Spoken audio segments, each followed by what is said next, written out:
Ben-Hadad Raja Aram mengumpulkan seluruh tentaranya. 32 orang raja bersama-sama dia, beserta kuda dan kereta. Lalu ia maju, ia mengepung Samaria dan memeranginya. Kemudian ia mengirim utusan ke kota itu, kepada Ahab, Raja Israel, dengan pesan.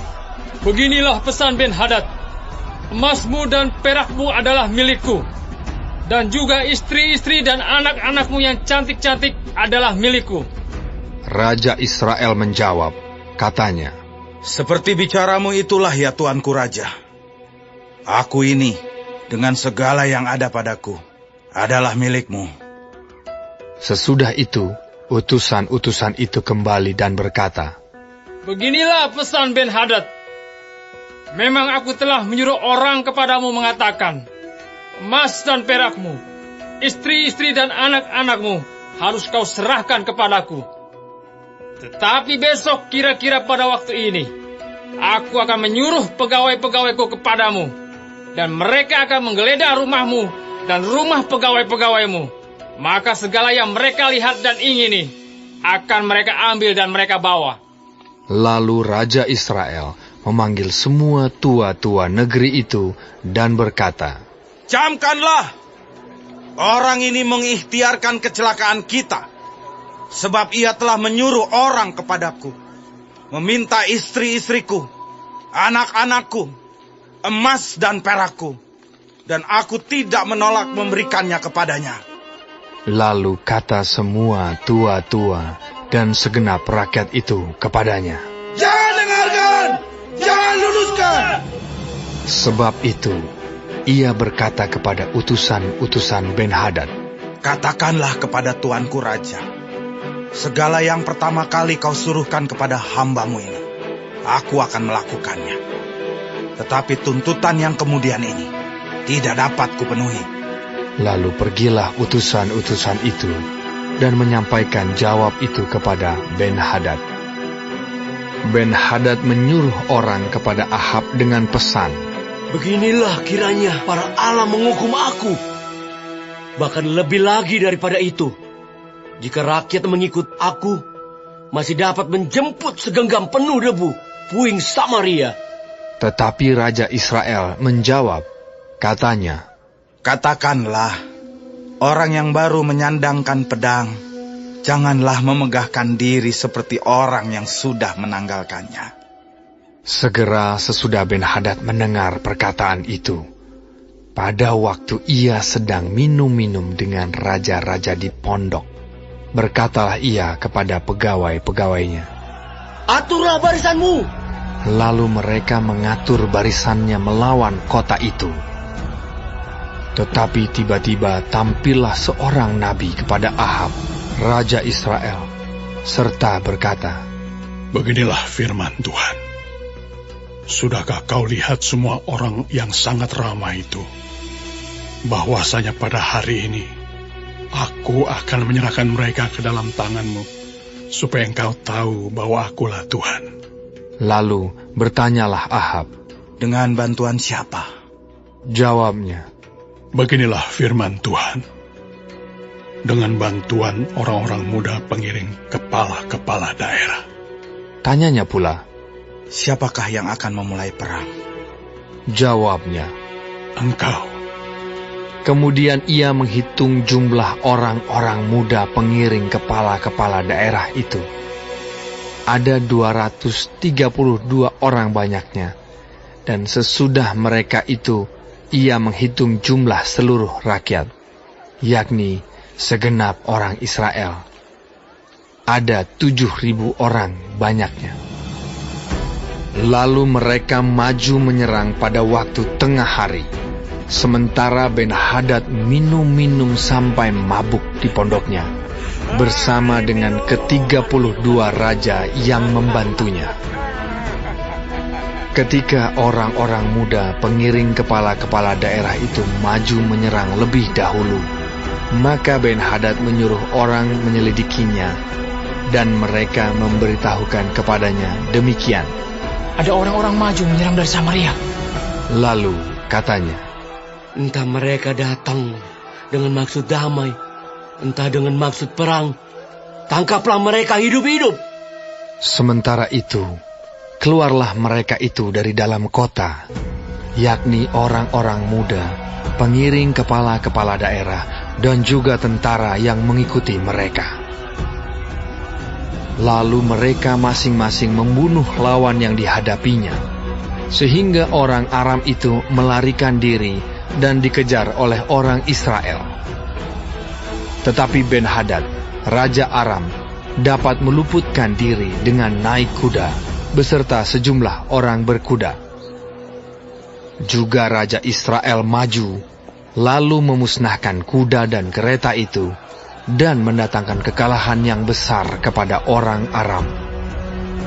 Lalu tampillah nabi itu kepada Raja Israel dan berkata kepadanya, Baiklah, kuatkanlah hatimu. Pertimbangkan dan pikirkanlah apa yang harus kau perbuat. Sebab pada pergantian tahun, Raja Aram akan maju menyerang kau. Pegawai-pegawai Raja Aram berkata kepadanya, Allah mereka ialah Allah gunung.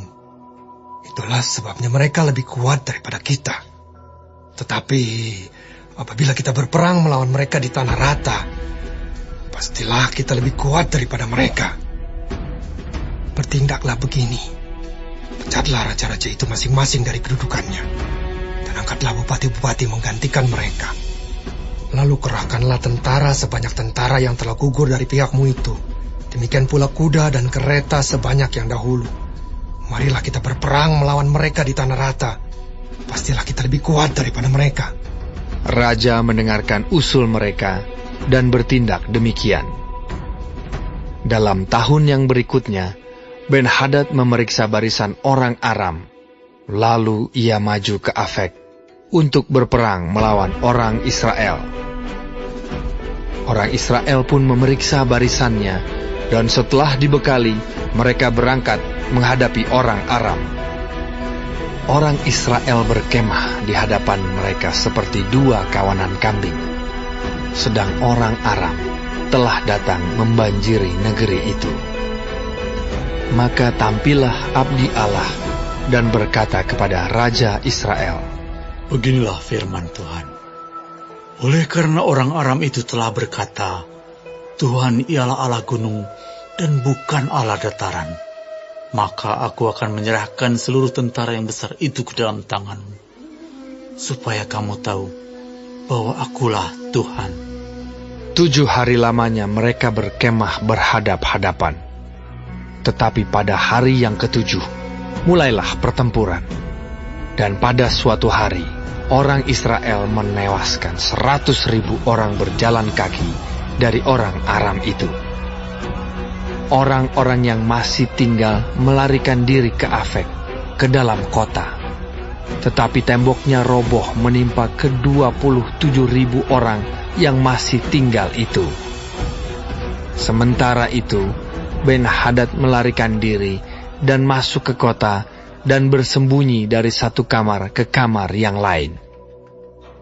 Lalu berkatalah pegawai-pegawainya kepadanya, Ketahuilah, kami telah mendengar bahwa raja-raja kaum Israel itu adalah raja-raja pemurah. Marilah kita menaruh kain kabung pada pinggang kita dan tali pada kepala kita, dan dengan demikian keluar menghadap Raja Israel. Barangkali ia akan menyelamatkan nyawamu. Lalu mereka melilitkan kain kabung pada pinggang mereka dan tali pada kepala mereka. Kemudian mereka pergi menghadap Raja Israel sambil berkata, Hambamu Ben-Hadad berkata, kiranya tuanku membiarkan aku hidup. Jawabnya, Masih hidupkah dia? Dia saudaraku. orang-orang itu menganggap hal itu sebagai tanda yang baik. Maka segeralah mereka berpegang pada perkataannya itu, lalu berkata, Memang saudaramu Ben-Hadad. Sesudah itu, berkatalah Ahab, Pergilah, ambil dia. Jadi keluarlah Ben-Hadad mendapatkan dia, lalu diajak naik ke atas kereta. Kata Ben-Hadad kepadanya, kota-kota yang telah diambil Bapakku dari pihak Bapamu akan kukembalikan. Engkau boleh juga membuat pasar bagimu di Damsyik, seperti yang dibuat Bapakku di Samaria. Dan aku sendiri, kata Ahab, akan membiarkan engkau pergi dengan perjanjian. Lalu ia mengadakan perjanjian dengan dia dan membiarkannya pergi. Seorang dari rombongan nabi berkata kepada temannya, atas perintah Tuhan, Pukullah aku. tetapi orang itu menolak memukulnya. Lalu ia berkata kepadanya, Oleh sebab engkau tidak mendengarkan suara Tuhan, ketahuilah, apabila engkau pergi daripadaku, seekor singa akan menerkam engkau. Dan ketika orang itu pergi daripadanya, maka seekor singa bertemu dengan dia lalu menerkam dia. Kemudian nabi itu bertemu dengan orang lain, lalu ia berkata, Pukullah aku. Orang itu memukul dan melukai dia. Sesudah itu, nabi itu pergi dan berdiri menantikan raja di jalan, sambil menyamar dengan membubuh kain pembalut pada matanya. Pada waktu raja lewat, ia mengadukan halnya kepada raja, katanya, Ketika hambamu ini maju ke tengah pertempuran, tiba-tiba ada seorang meninggalkan barisan dan membawa seorang kepadaku sambil berkata, Jagalah orang ini, jika ia hilang dengan cara bagaimanapun juga, maka nyawamu adalah ganti nyawanya, atau engkau harus membayar setalenta perak. Ketika hambamu ini repot sana-sini, orang itu menghilang. Kemudian Raja Israel itu berkata kepadanya, Begitu jugalah hukumanmu. Engkau sendiri telah menetapkannya.